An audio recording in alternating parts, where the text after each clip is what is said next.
এই সৈনিকটি সত্যিই অদ্ভুত ছিল। যখন সে গুলি চালাতো শত্রুর বদলে কোনো বন্দুকে হিট করে দিত। কমান্ডার ভাবলো হয়তো সে বন্দুক চালাতে পারে না, কিন্তু সৈনিক বলল এই বন্দুকটি আমার না। কমান্ডার বলল একজন সাহসী সিপাহীর কাছে বন্দুক কোনো ব্যাপার না, এবং সে নিজে দেখিয়ে দিলেন কিভাবে বন্দুক চালাতে হয়। কিন্তু কমান্ডার যখন বন্দুক নিয়ে গুলি করলো তারও নিশানা মিস হয়ে গেল। ভালো করে দেখতেই বোঝা গেল গুলিটি বাম দিকে সরে যাচ্ছে। কমান্ডার জিজ্ঞাসা করলো এই বন্দুকটি কার। তখন এক নতুন সিপাহী এসে বলল, স্যার এই বন্দুকটি আমার। কমান্ডার অবাক হয়ে বলল, তুমি এই বন্দুকের সাথে কি বদল করেছো?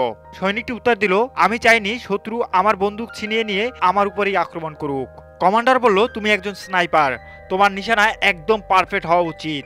সৈনিক বলল, স্যার আমি এই বন্দুক থেকে একেবারে সঠিক নিশানা শুট করতে পারি। কমান্ডার সেটা বিশ্বাস করতে পারলো না, এবং সে একটা চ্যালেঞ্জ দিল, 200 মিটার দূরে চলন্ত একটি টার্গেটকে হিট করে দেখানো। এটা এমন একটি টার্গেট যা এর আগে কেউ একবারে নামিয়ে ফেলতে পারেনি।